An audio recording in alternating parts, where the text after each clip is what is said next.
Good afternoon. It's Tuesday, the 3rd of November 2015, just after 1 o'clock. Welcome to UK Column News. I'm your host, Mike Robinson. And today I've got a special guest, that is Vanessa Beeley from the Syria Solidarity Movement. Hello, Vanessa. Hello, nice to meet you. If we just start off, give us a little bit of background about how you ended up working with campaigning in the Middle East and so on with the Syria Solidarity Movement and the other stuff that you've done. Well, basically, as I was explaining, I grew up in a household that was very Middle East centric. My father was always working in Middle Eastern affairs as a British diplomat. So my passion came from that. In the last 2 or 3 years, I've probably spent most of my time in the Middle East, including living in Gaza during the Israeli offensive in 2012 and again in 2013. That sort of dovetailed into my interest in Syria, and I got involved with a group that's been working on preventing intervention in Syria for some time now, and was elected to their steering committee earlier this year, and that's the Syria Solidarity Movement.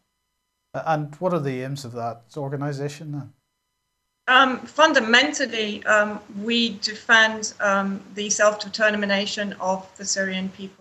So in other words, it is for the Syrian people to decide their future. It is certainly not for any foreign governments or any foreign proxy armies to go in and decide for them what their future should be. So clearly Syria, a massively manipulated situation at the moment, not just at the military or the government level, but also with NGOs and other similar organisations. Absolutely.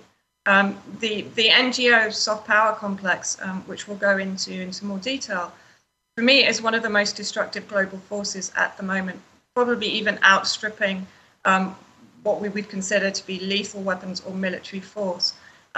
These days, it's employed very much as an interface between civilians of a target nation and governmental or military or economic structures of the nation that is trying to harness any given nation's resources or undermine its geopolitical influence. One particular NGO that you've been highlighting recently is the White Helmets. Now this seems to be, on the face of it, a humanitarian organisation designed, they say, to basically help people get out of collapsed buildings or people that have been injured through the civil war in Syria. But you're suggesting that there's more to this than meets the eye? Absolutely. Certainly, when we see the high gloss marketing images and narratives that come out of Syria as a result of the statements or the testimony of the White Helmets, that led us to investigate. If we then look at the background of the White Helmets, which I will go into very briefly now, and we trace it back to their originators, we go back to basically a behavioral expert firm called Purpose, which is in New York, Manhattan. Their tagline is, "We move millions to remake the world." So this gives you an idea of the fact that they are a global initiative organizing and building powerful movements that can transform culture and influence policy. The co-founder of Purpose is a guy called Jeremy Hyman, who's a very high-flying Ivy League guy who is co-founder of both Purpose and Avaz. Avaz is part funded by convicted insider trader George Soros, and Purpose is also partnered by his Open Society Foundation. So these are the roots of the White Helmets. Purpose set up the Syria Civil Defense, aka the White Helmets, the Syria Campaign, Syrian Voices, Medics Under Fire, and various other offshoots. I mean, everywhere we look, not just in the Middle East, but if we go historically through the various Baltic revolutions and whatnot, we find the Open Society Foundations, institute as it was, foundations as it is now, and Soros money. So perhaps it's not a surprise that they're also in Syria.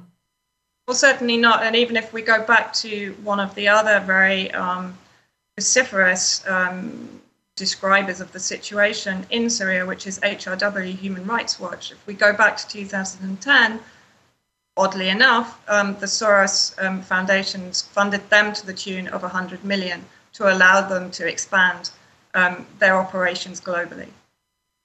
So has Soros, or these organizations you've mentioned, have they funded White Helmets directly, or because I know they are funded amongst others by US aid? Yeah.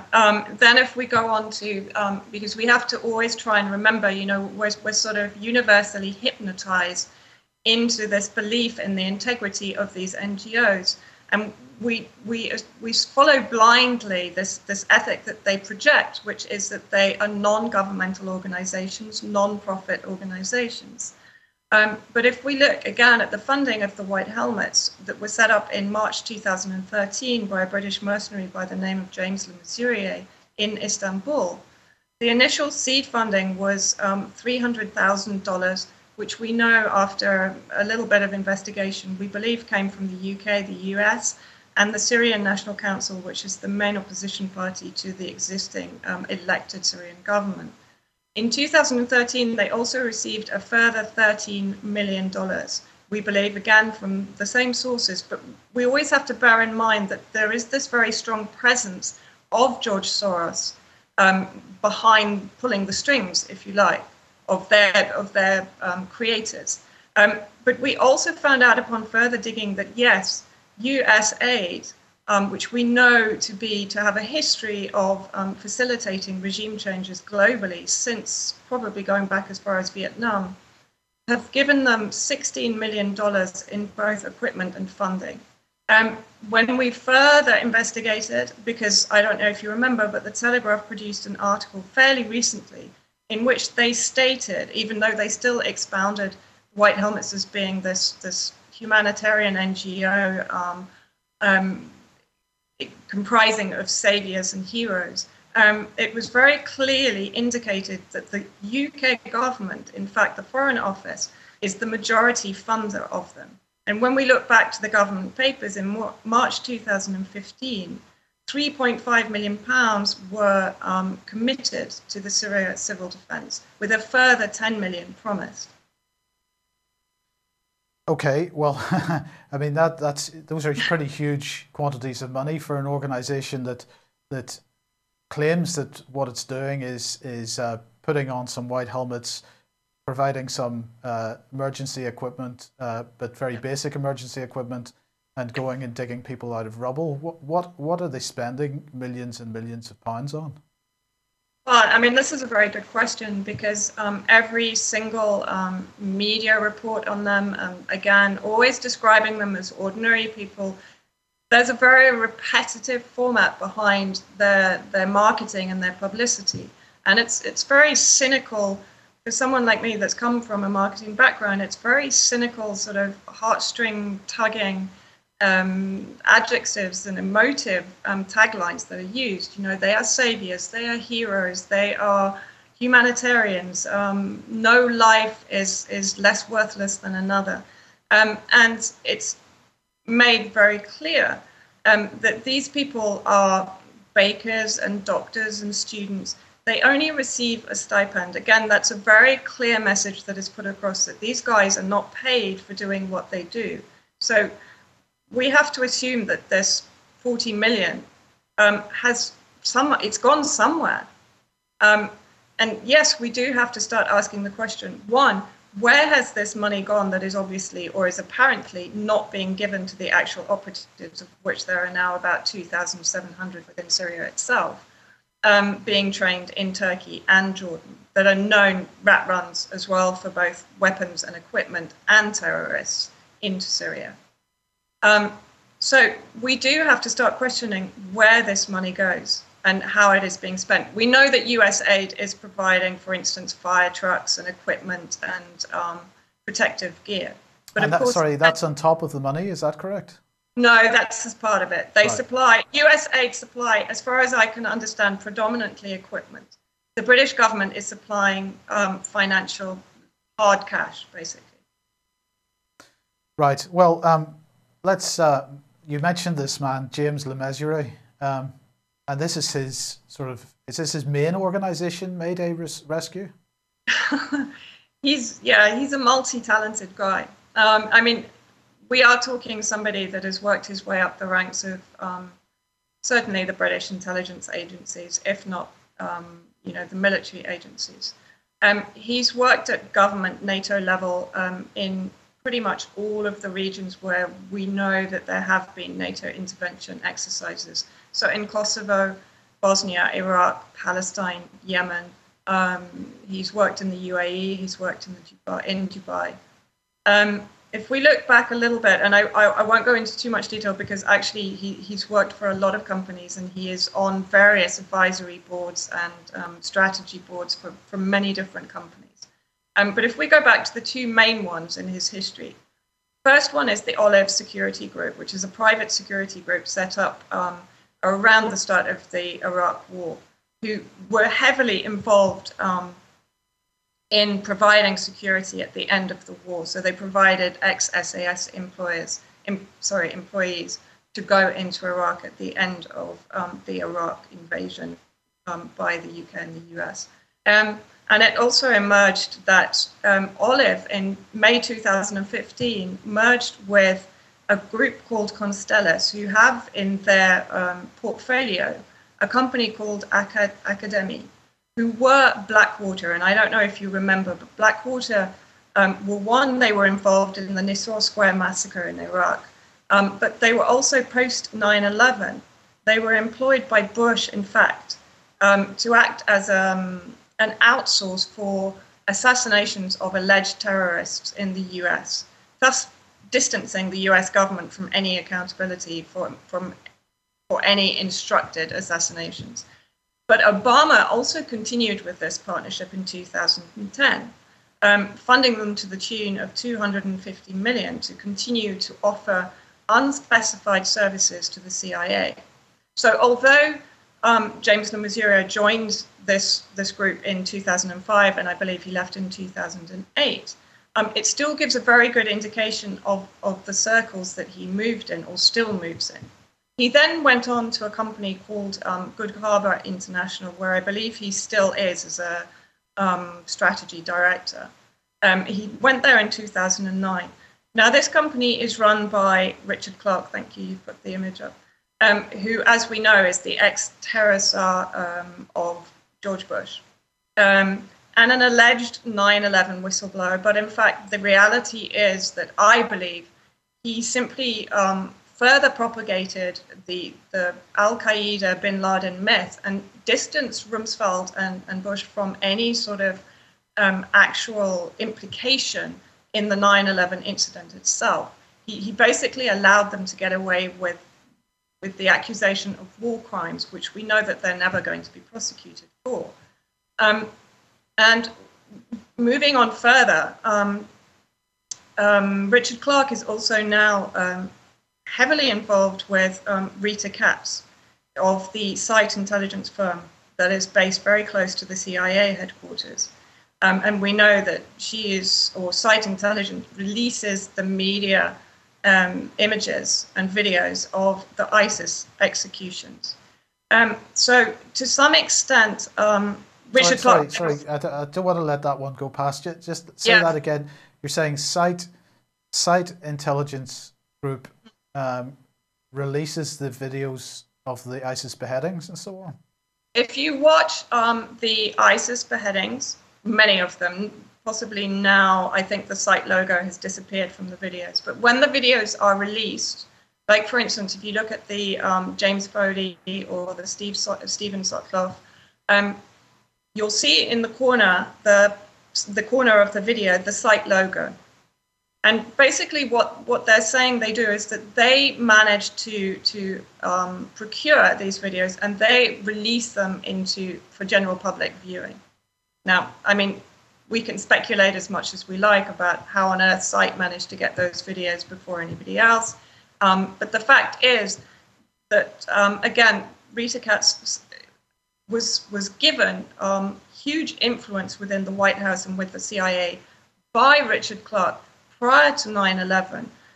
because in fact she and her partner then, or partner in business, Steve Emerson, were employed by Clark to basically flush out and to identify potential Islamic extremists or fanatics within the US. So their relationship has been running since before 9/11. We know that both of them had connections with the White House and the CIA. We know that, if you like, Richard Clarke's whistleblowing theatrics gave him a lot of immunity from any public scrutiny. In other words, it sort of portrayed him as the good guy, which gave him the carte blanche to move on.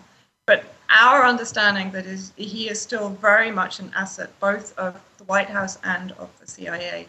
And as far as we're aware, James LeMessurier is still involved with this company. Both Olive Group and Good Harbor International are based in Dubai. Okay, well, I mean, one of the issues that has been a real problem from the beginning of the Syrian conflict has been whether any of the information coming out of Syria can be trusted or not. And one of the points that you're making in the articles that you've published on 21stcenturywire.com, Patrick Henningson's website, is you're giving this as an example. So here we've got two tweets, one from 2013, which is from the Monitor's editorial board Twitter account, or it's on their website at least.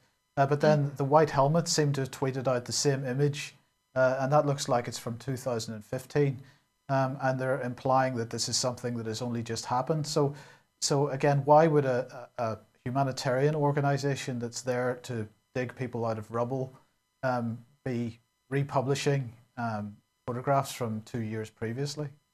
Absolutely. And you know, this is something that we see all the time, this sort of recycling of photographs, or even we do honestly believe that there is a degree of fakery that's going on there. But I think the most telling one recently was when Russia got involved in Syria, and I don't know if you remember, but there was a huge furor at the time that the first bombs had hit civilians.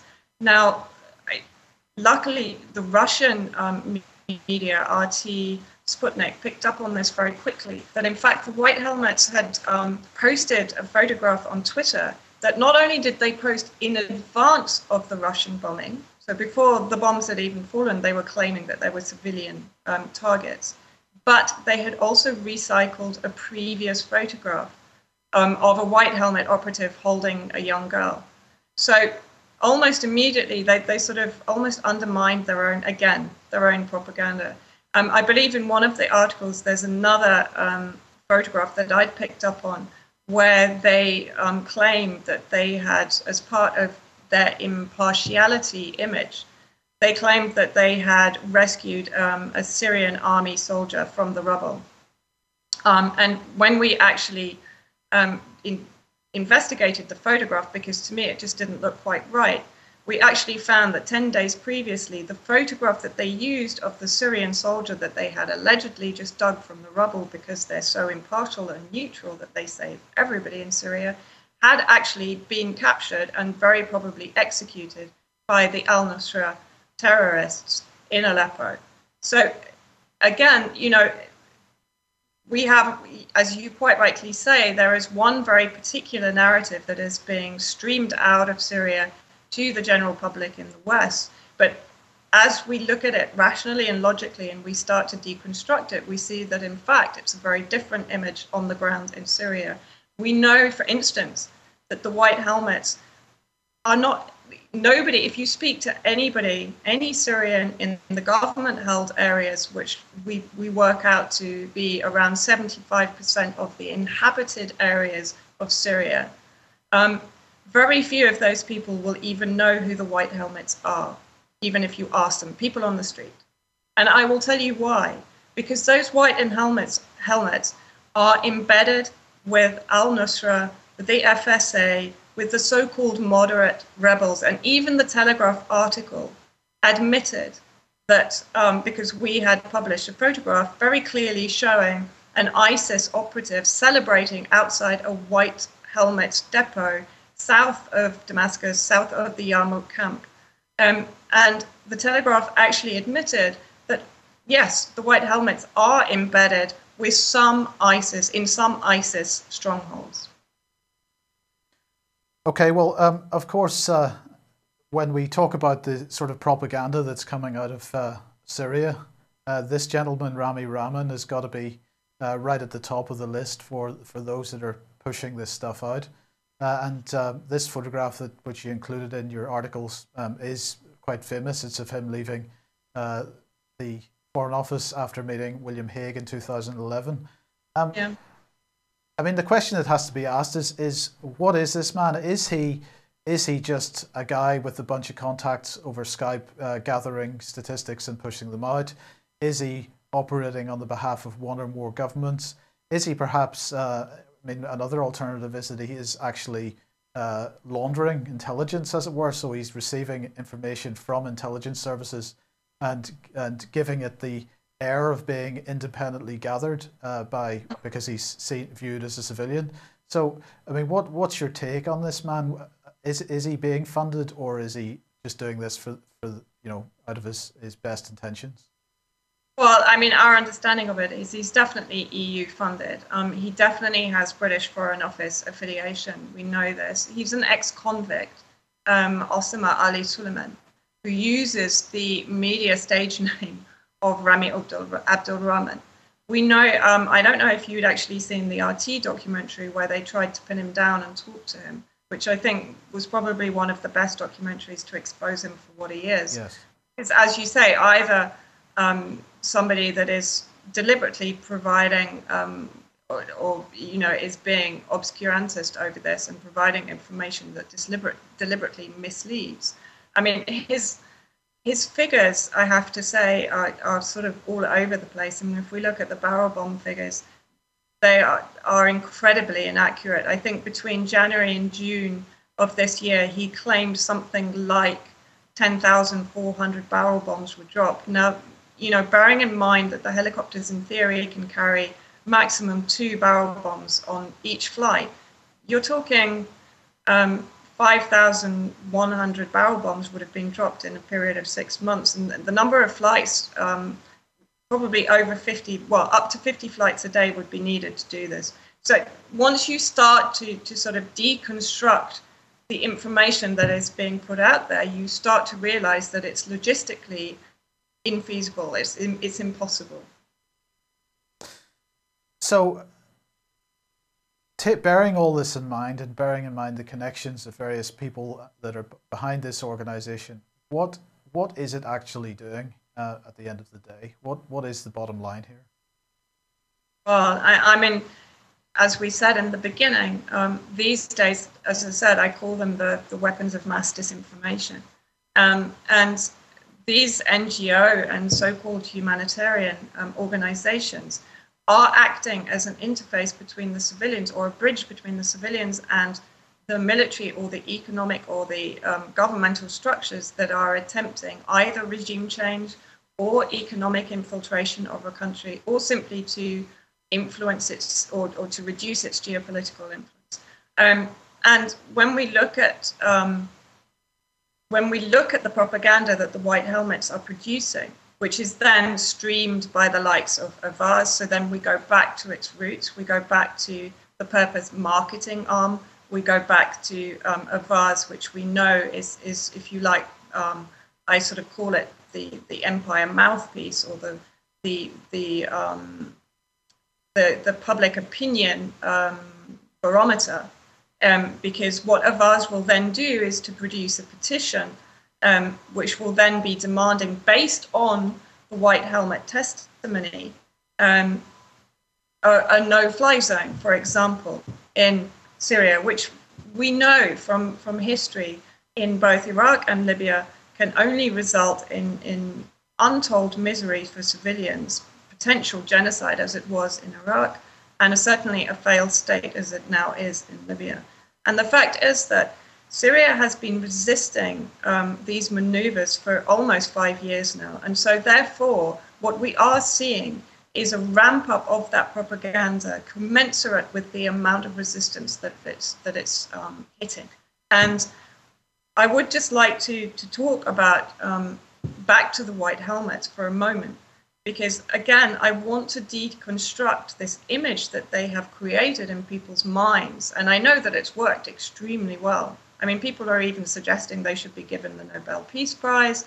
They have this unimpeachable image of impartial, unarmed, neutral, unpaid, long-suffering, unpaid saviors of all Syrian people. Now, this is very important, because I think in the article that you've gone through and taken the images from, we can very clearly, again, undermine all of their image projections.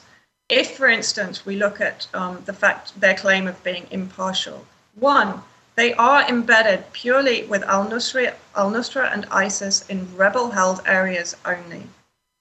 If they are neutral and impartial, why do they only ever talk about the Assad barrel bombs as being the most destructive element in the conflict in Syria? In fact, if you listen to James Le Mesurier or Farouk Al-Habib, who's another one of the leaders and one of the spokespeople that frequently has just been speaking at the Frontline Club in the UK, we hear that it's equivalent to a Richter 7 earthquake. It can destroy 10 buildings in one fell swoop. We have to sort of say, first of all, I'll come back to the barrel bombs, but first of all, for instance, in Aleppo, where the Syrian Arab army is marooned in the center of Aleppo on the Acropolis Hill in the old citadel, surrounded by encampments of rebel insurgents, like rebel in inverted commas. The size of Aleppo city has been reduced to 1/5 of its original size because the civilians have fled fundamentally to safe areas away from the rebel insurgents. And the most destructive element towards civilians in Aleppo are the rebel hell cannon that fire barrels of nails and axes. It's quite possible that they can put chemical weapons inside those barrels and fire them indiscriminately into civilian areas. That's an example of one there. Absolutely, yeah. Yes. And I believe there is a photograph of them actually packing explosives into the gas canisters. So they will use any form of plumbing, gas canister, heating pipes, and they will basically pack it full with high explosives, nails. I'm not entirely convinced that they don't use chlorine and pack it in as well, because they've taken control of many of the chemical factories in Aleppo. And we know now via Turkish intelligence that, in fact, Turkey has been supplying the ingredients to the rebels to produce chemical weapons for some time now. But then you also have the terrorist snipers. You have them digging tunnels underneath the old citadel to try and lay explosives to either distract the Syrian Arab army to draw them out and into sniper fire, or to even dig the tunnels as far as the Syrian Arab army stronghold in order to detonate it and to try and destroy it. So none of this is discussed, despite the fact that these white helmets are supposedly in Aleppo to help all Syrian people. And yet, in reality, who they do help are basically al-Nusra and ISIS terrorists.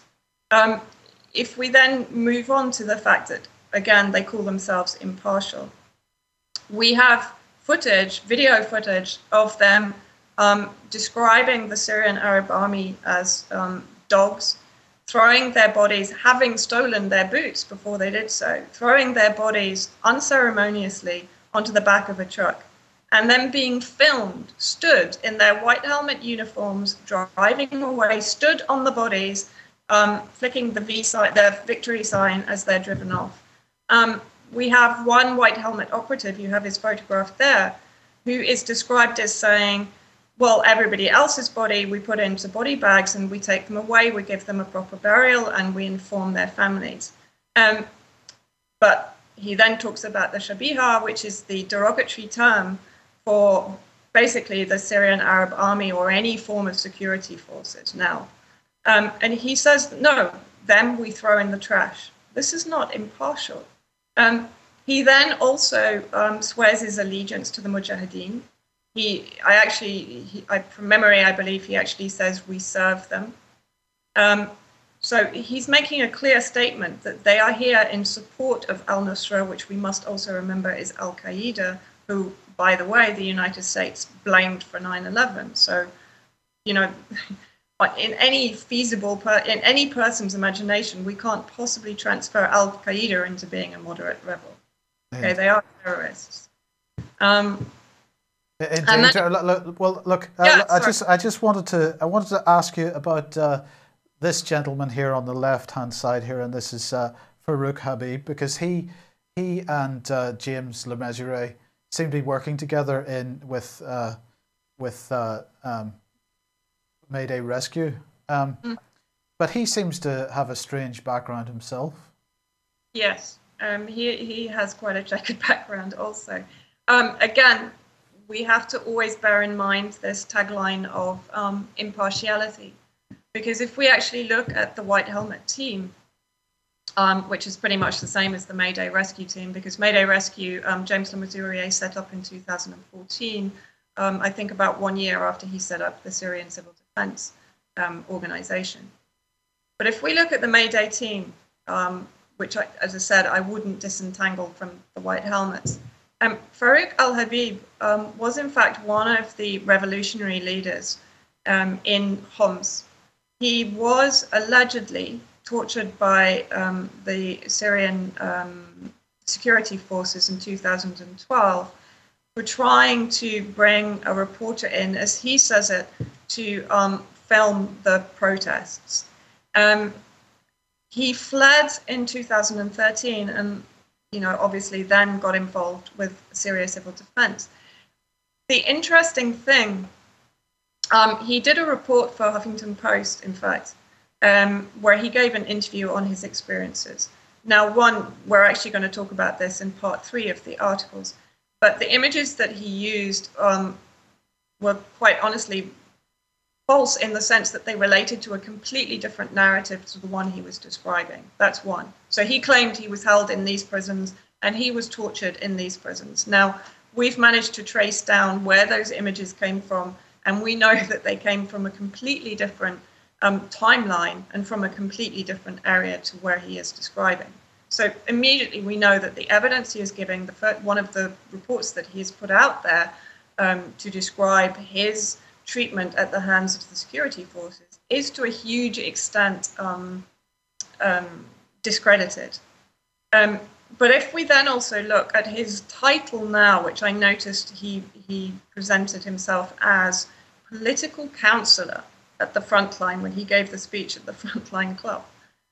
Again, I would question, why on earth does an impartial, neutral, non-government funded organization like the White Helmets need a political counselor, or even Mayday, which is still another urban search and rescue NGO? Why do they need a political counselor? Why has he given himself this title? So I think what we're trying to say is, whenever we look at this, we have to question ourselves, how on earth can an NGO that is fundamentally being financed by those very powers, the UK, the US, and the Syrian opposition, that are hell-bent on regime change, that are profiting from the demonization of Assad and his army? And to a huge extent, if you're talking about the Syrian Arab Army, you're talking about the Syrian people.